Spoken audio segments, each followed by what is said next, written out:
Difficile de respecter le quota des 10% et à cela 3 raisons. D'abord, quand une entreprise s'adresse à une agence dans l'intention de recruter un handicapé, elle se heurte souvent à l'éternel problème d'inadéquation entre l'offre et la demande. Ensuite, et c'est une lapalissade, il est plus facile d'intégrer 10% de handicapés dans des bureaux que sur des chantiers par exemple ou dans les transports. Enfin, et c'est le cas chez Majorette, il arrive que des entreprises respectent le quota sans le savoir, car très souvent, les handicapés ne se présentent pas comme tels à l'embauche. Tout se passe alors sous le couvert du secret médical. Ils ne sont pas tenus de nous le dire. Alors nous pouvons nous trouver devant des personnes dont le handicap physique n'est pas apparent. Bien entendu, lorsqu'il s'agit de quelqu'un qui est orphelin de guerre, ça ne se voit pas non plus. Donc il nous est difficile. En même temps, on nous demande de déclarer 10% bénéficiaires et en même temps, on ne nous donne pas les moyens de savoir si chez nous, effectivement, nous avons les 10% de bénéficiaires.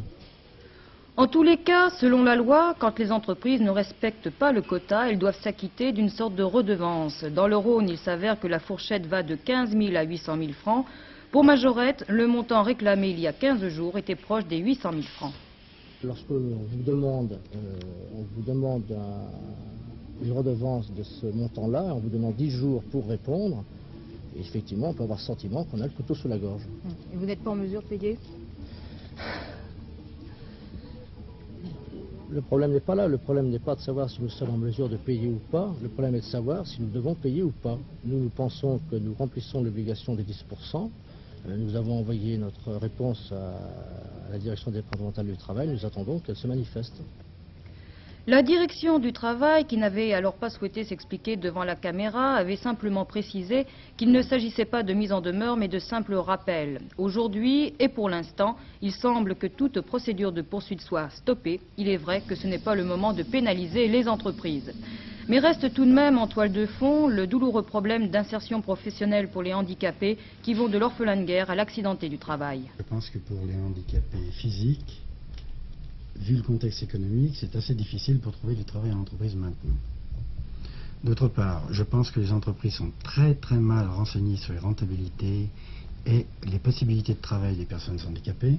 Donc, entre un candidat valide et un candidat handicapé pour un même profil de poste, un patron choisira le candidat valide.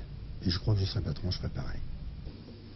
En fait, le problème des handicapés en entreprise ne peut se résoudre à coup de mesures légales. Ici et là, on parle de lois qu'il faudrait moduler. Jusque-là, une sorte de consensus était observé entre administration et entreprise, puisque de part et d'autre, on admettait que l'actuelle loi est difficilement applicable. Mais tout le problème est de savoir comment concilier l'inconciliable, à savoir le souci humanitaire et le réalisme économique.